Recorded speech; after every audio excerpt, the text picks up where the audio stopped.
아버지 침대 밑에서 일기장이 나왔습니다. 12권이었습니다. 1937년부터 2022년까지 거의 90년치의 기록이 낡은 상자 안에서 먼지를 뒤집어 쓰고 거기 있었습니다. 저는 그 상자를 열면서 처음으로 아버지를 만났습니다. 60년을 함께 살았는데 아버지가 돌아가시고 나서야 아버지가 돌아가신 건 작년 봄이었습니다. 93세 마지막까지 저 낡은 나무 의자에 앉아 창밖 바다를 바라보셨다는데 저는 그때 서울에서 회의 중이었습니다. 이웃 할머니가 전화해 주셨을 때 저는 한참 동안 말을 못했습니다. 그게 제 마지막 변명입니다. 속초로 내려와 아버지 방문을 열었을 때 아버지의 냄새가 났습니다. 오래된 나무 냄새와 바다 냄새가 섞인. 저는 거기서 한참을 서 있었습니다. 아버지가 쓰시던 낡은 나무 의자, 창가에 시든 진달래 화병, 그리고 침대 밑에서 나온 12권의 일기장. 아버지는 왜 속초에 사셨을까요? 저는 단 한 번도 제대로 여쭤보지 않았습니다. 어느 날 여쭤봤더니 짧게 대답하셨습니다. 거기가 제일 가깝다고. 저는 그 말의 뜻을 몰랐습니다. 이 일기장을 읽기 전까지는 일기장 첫 페이지를 펼쳤습니다. 연필로 꾹꾹 눌러 쓴 글씨, 빛바랜 종이에 한 줄이 적혀 있었습니다. 1937년 봄, 청진. 아버지가 7살이던 해입니다. 일제강점기 한복판. 저는 그 5글자 앞에서 한참을 멈췄습니다.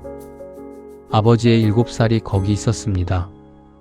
제가 한 번도 들어본 적 없는 아버지의 어린 시절이. 천천히 페이지를 넘겼습니다. 그리고 저는 아버지를 처음 만났습니다. 1937년 봄, 함경북도 청진 근교. 들녘에 진달래가 막 피기 시작했습니다. 아직 차가운 봄바람이 불었고 논두렁에 연분홍빛이 선명했습니다. 멀리 함경도 특유의 야트막한 산들이 보이고 그 너머 어딘가에 두만강이 흐르고 있었습니다. 어린 덕수는 어머니 손을 꼭 잡고 흘길을 걷고 있었습니다. 어머니 박순덕, 30대 중반, 수수한 저고리에 거친 손. 두 사람이 향하는 곳은 야마모토의 밭이었습니다. 아버지는 그날을 이렇게 썼습니다. 어무이 손을 잡고 걸어가면 세상이 무섭지 않았소. 그 손만 잡고 있으면 살 수 있었소. 저는 이 문장에서 한참을 멈췄습니다. 아버지가 어무이라는 단어를 쓰셨습니다. 살면서 단 한 번도 들어본 적 없는 그 단어가 일기에는 수도 없이 적혀 있었습니다. 그 거칠고 차갑고 굳은 살 박힌 손이 7살 아버지에게는 세상 전부였습니다. 어무이, 우리 밭은 없어요? 어머니의 발이 잠깐 멈췄습니다. 그리고 다시 걷기 시작했습니다. 있었지? 있었구마. 그리고는 아무 말이 없었습니다. 아버지는 그 침묵을 이렇게 썼습니다. 어무이가 대답하지 않을 때는 그게 가장 정확한 대답이었소. 야마모토, 일본인 지주였습니다. 아버지 마을 땅의 절반 이상을 소유하고 있었습니다. 토지조사령이라는 법으로 서류 한 장으로 빼앗은 땅이었습니다. 조상 대대로 갈아온 땅을 증명하라는 거였습니다. 가난한 조선 농부들이 무슨 증명서가 있었겠습니까? 그렇게 빼앗긴 땅에서 소작농으로 일해야 했고 수확의 절반을 바치고 나머지로 한 해를 버텨야 했습니다. 아버지 일기에는 이런 문장이 있었습니다. 합법이라는 이름으로 빼앗겼소. 서류 한 장으로. 그게 가장 나쁜 강도요. 총 한 방 쏘지 않고 모든 것을 가져가는 강도. 밭에서 일하는 동안 일본인 감독이 다가왔습니다. 빨리빨리. 어머니가 고개를 더 숙이며 손을 더 빠르게 움직였습니다. 어린 덕수가 감독을 빤히 쳐다봤습니다. 어머니가 덕수 손을 잡아당겼습니다. 보지 말라우. 와? 그냥 보지 말라우. 아버지는 그 순간을 이렇게 썼습니다. 어무이가 보지 말라고 했소. 나는 보지 않았소. 하지만 손은 쥐었소. 그게 내가 할 수 있는 전부였소. 7살이 쥔 작은 주먹. 저는 이 문장을 읽고 한참을 멍하니 있었습니다. 아버지의 어린 시절을 저는 단 한 번도 상상해 본 적이 없었습니다. 제 눈에 아버지는 항상 말 수 없고 무뚝뚝한 어른이었으니까요. 그 어른 안에 7살이 숨어 있었습니다. 작은 주먹을 쥐고 점심 무렵 짧은 휴식 시간 어머니가 덕수에게 보리밥 덩이를 건넸습니다. 어무이는요? 나는 이따가 먹을래. 얼른 먹고 학교 가라오. 덕수가 밥을 먹는 동안 어머니는 아무것도 먹지 않았습니다. 멀리 야마모토의 본체를 바라봤습니다. 그 집에서 제대로 된 밥 냄새가 흘러나왔습니다.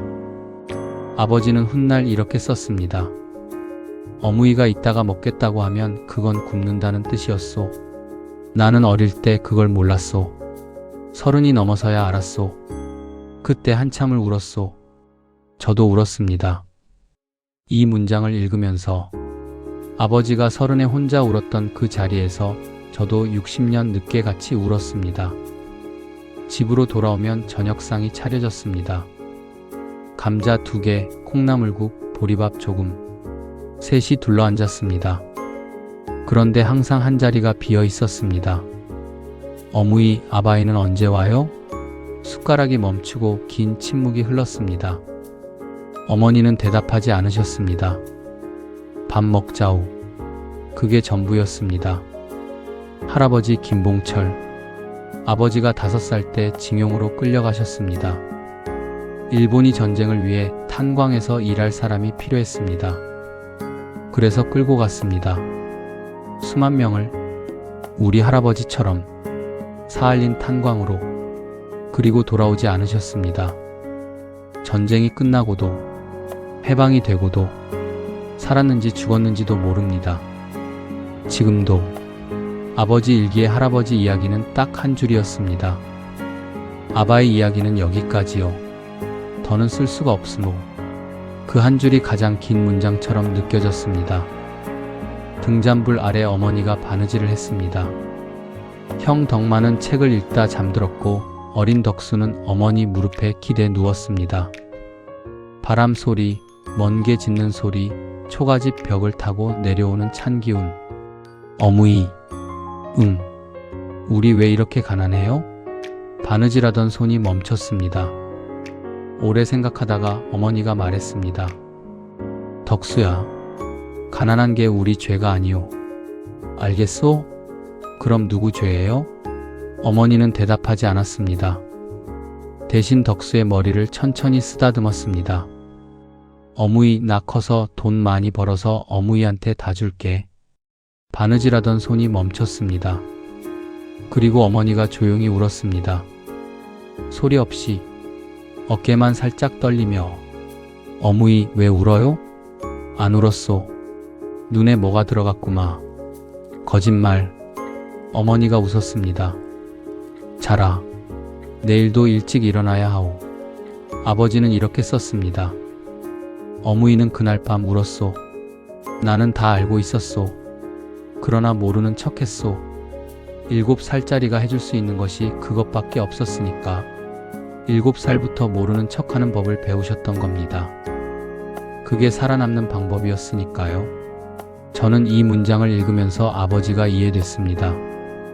왜 아버지가 평생 말 수가 없으셨는지, 왜 감정을 표현하지 않으셨는지 일기를 읽고 나서야 처음으로 알았습니다. 1938년 아버지가 소학교에 입학했습니다. 칠판에는 일본어가 가득했습니다. 아이들이 억양이 어색하게 따라 읽었습니다. 선생님이 말했습니다. 조선어는 절대로 써서는 안 됩니다. 한국 시민으로서 일본어만 써야 합니다. 선생님이 아버지 이름을 바꿔 불렀습니다. 가나야마 도쿠스? 아버지는 대답하지 않았습니다. 이름을 불렀는데 왜 대답 안 해? 저는 김덕수요. 제 이름은 어무이가 지어주셨소. 바꿀 수 없음도. 교실이 조용해졌습니다. 아이들이 숨을 죽였습니다. 아버지는 그날 맞았습니다. 일기에 이렇게 썼습니다. 많이 아팠소. 그러나 후회하지 않았소. 집에 와서 어머니한테는 말하지 않았소. 걱정하실 것 같아서. 8살이 어머니 걱정을 했습니다. 저는 몇 살에 처음으로 어머니 걱정을 했는지 생각해 봤습니다. 30이 넘어서였을 겁니다. 아버지보다 22해나 늦었습니다. 그 이름을 지킬 수 있었던 건 할머니 덕분이었습니다. 우리 아이 이름은 내가 지었다고. 순사가 와도 지주가 압박해도 끝까지 버티셨습니다. 아버지는 이렇게 썼습니다. 그 고집 하나가 내 평생의 자존심이 됐소. 어떤 상황에서도 나는 김덕수였소. 독일 탄광에서도, 월남 정글에서도, 중동 사막에서도 나는 항상 김덕수였소. 일기에는 친구 종구 이야기도 나옵니다. 학교 끝나고 냇가에서 놀았다는 이야기, 여름에 수박을 훔쳐 먹다 들켰다는 이야기, 겨울에 눈싸움을 했다는 이야기. 이 대목에서 저는 처음으로 웃었습니다. 아버지의 일기를 읽으면서 처음으로 아버지에게도 그런 시절이 있었구나. 뛰어놀고 장난치고 웃던 시절이. 그러나 그 웃음은 오래가지 않았습니다. 1939년 가을, 마을에서 또 젊은 남자들이 끌려갔습니다. 그 해에만 7명이었습니다. 끌려가는 남자의 어린 아들이 아버지 뒤를 따라가며 울었다고 했습니다. 아버지는 그 아이의 손을 잡아주고 싶었다고 했습니다. 그러나 잡지 못했소. 내가 잡아준다고 달라지는 게 없었으니까. 그 아이의 아버지는 이미 끌려가고 있었으니까. 9살이 그걸 알고 있었습니다. 자신이 손을 잡아줘도 달라지는 게 없다는 것을. 어느 날 밤 형 덕만이 말했습니다. 덕수야, 한 가지만 기억해라오. 우리가 가난한 건 우리 잘못이 아니오. 절대로 부끄러워하지 말라오. 그 말이 아버지를 평생 살게 했습니다. 독일 탄광에서 석탄 가루를 뒤집었을 때도, 월남 정글에서 총소리를 들을 때도, 중동 사막에서 시멘트 포대를 나를 때도 아버지는 이 말을 되뇌었습니다. 형이 사라지고 난 뒤에도 평생. 형 덕만은 6.25 때 인민군에 징집됐고 그리고 소식이 끊겼습니다. 아버지 일기에 형 이야기는 딱 한 줄이었습니다. 덕만이 형이 어디 갔는지 모르겠소. 그 한 줄 다음에 빈 페이지가 이어졌습니다. 아버지는 쓰다가 멈추셨던 겁니다. 저는 이 일기장을 읽기 전까지 큰 할아버지가 있었다는 것도 몰랐습니다. 봄이 오면 아버지는 진달래를 꺾어다 어머니께 드렸습니다. 매년 아버지는 이렇게 썼습니다. 어무이는 꽃을 받을 때마다 같은 표정을 지으셨소. 처음엔 눈이 커지고 그 다음엔 입꼬리가 올라가고 마지막엔 눈가가 촉촉해지셨소. 나는 그 순서를 외웠소. 매년 똑같아서. 나는 그게 좋았소. 저는 이 일기를 읽고 창가를 봤습니다. 아버지 방 창가에 마른 진달래가 있었습니다. 작년 봄에 꺾어두신 것인지 바짝 말라 있었습니다. 아버지는 마지막 봄에도 진달래를 꺾으셨습니다. 이제 드릴 어머니가 안 계신데도 저는 그 마른 꽃을 버리지 못했습니다. 아직도 그 자리에 있습니다. 1945년 8월 15일 해방이 왔습니다.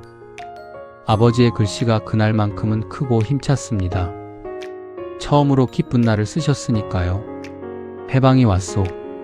어무이가 마당으로 뛰어나가 하늘을 보며 우셨소. 소리 내어 우셨소. 나도 울었소. 처음으로 소리 내어 울었소. 할머니가 그렇게 운 건 기쁨 때문만이 아니었을 겁니다.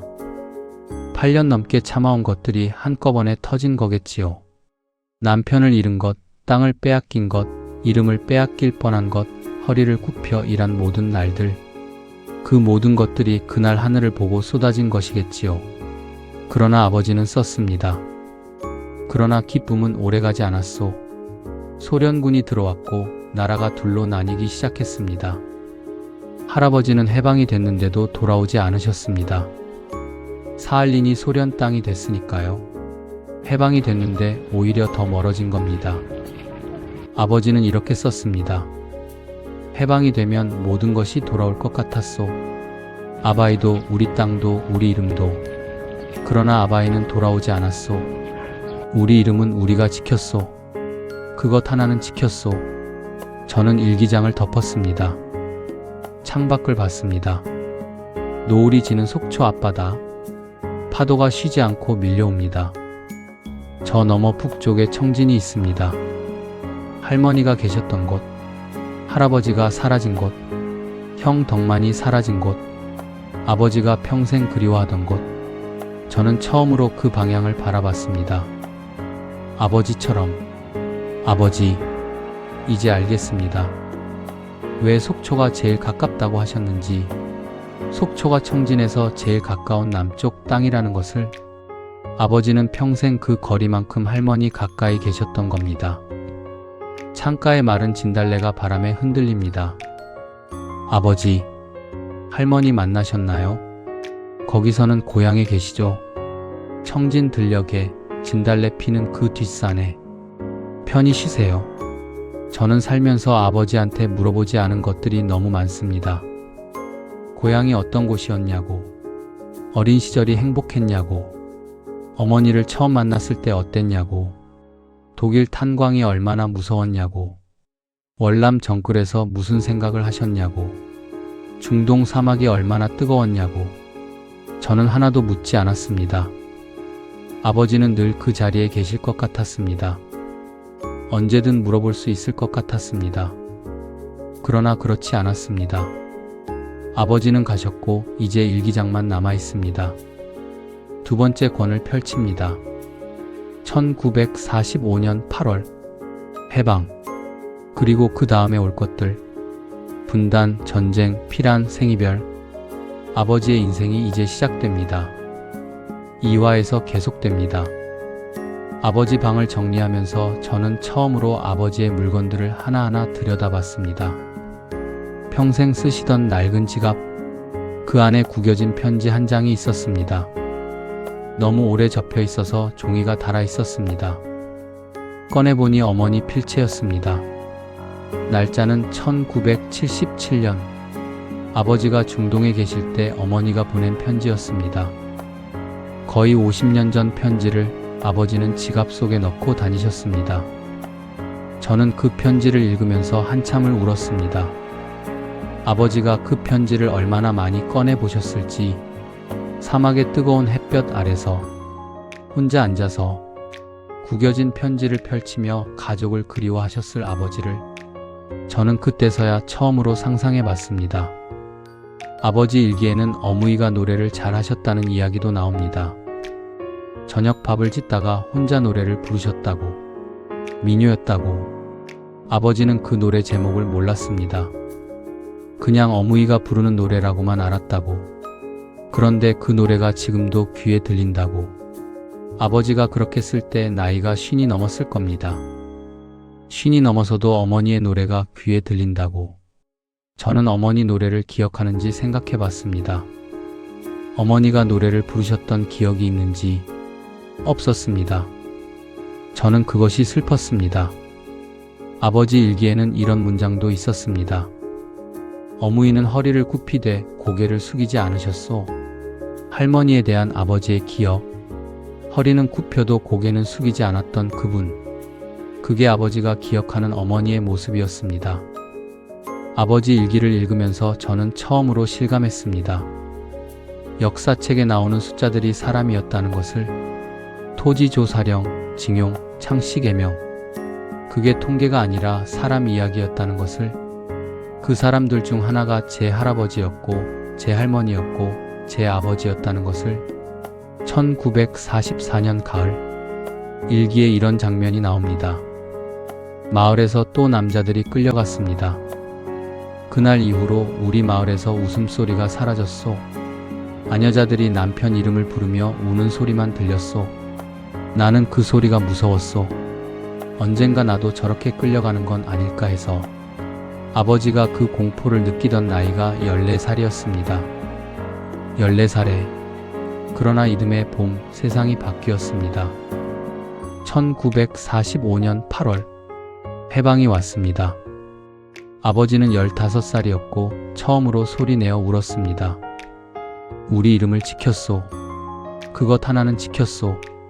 그러나 기쁨은 짧았습니다. 분단이 왔고 전쟁이 오고 있었습니다.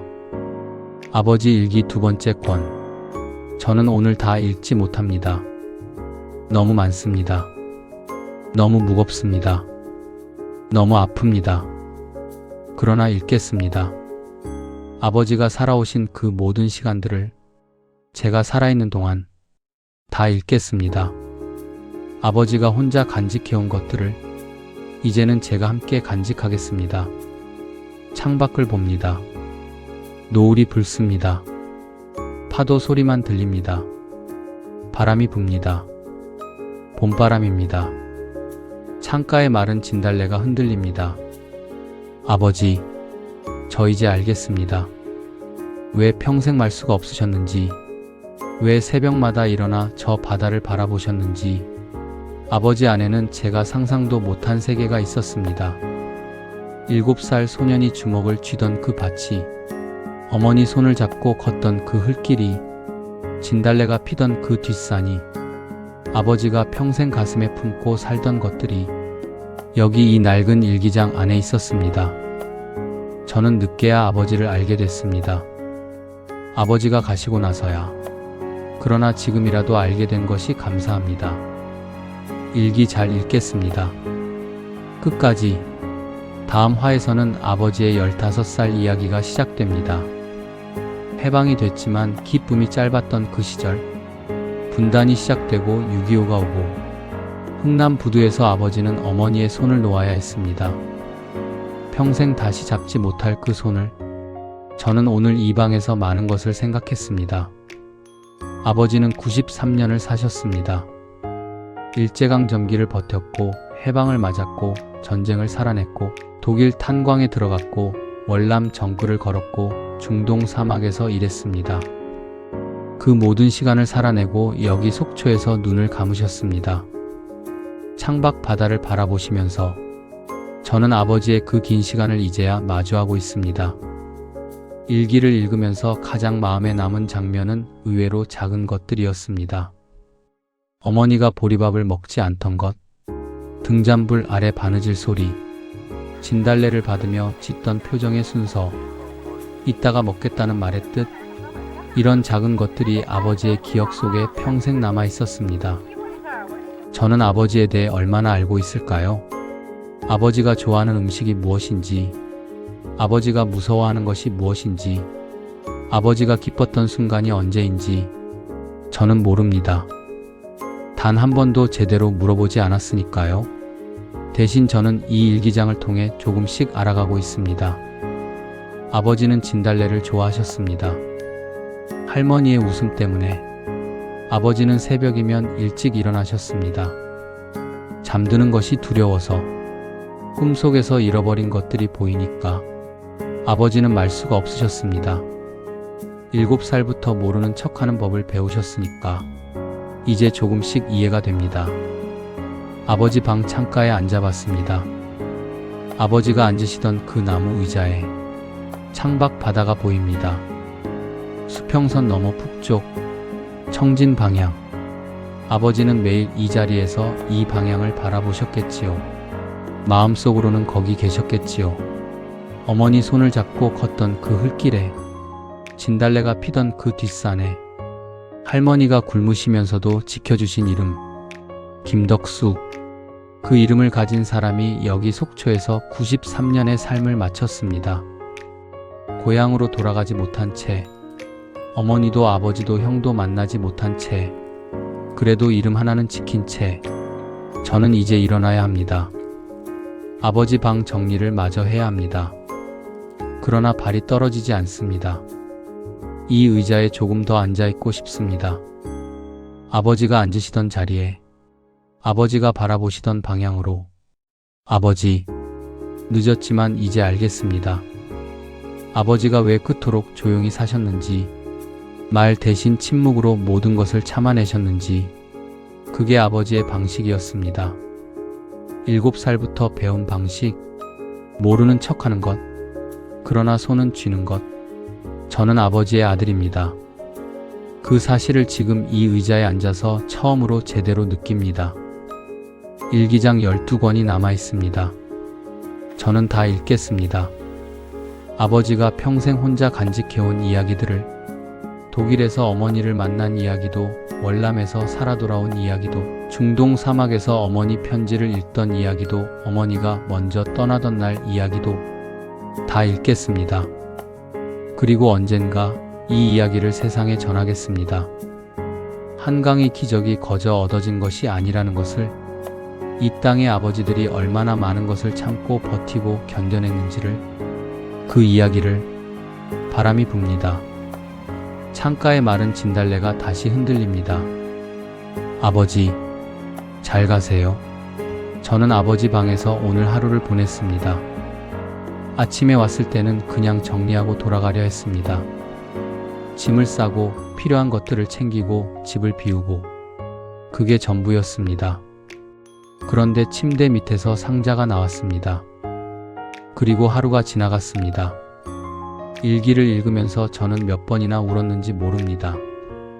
어무이가 이따가 먹겠다는 문장에서, 아바의 이야기는 여기까지요 라는 문장에서, 어무이는 그날 밤 울었소 라는 문장에서, 처음으로 소리내어 울었소 라는 문장에서, 아버지는 감정을 표현하지 않는 분이었습니다. 제 기억에 아버지가 우시는 걸 본 적이 없습니다.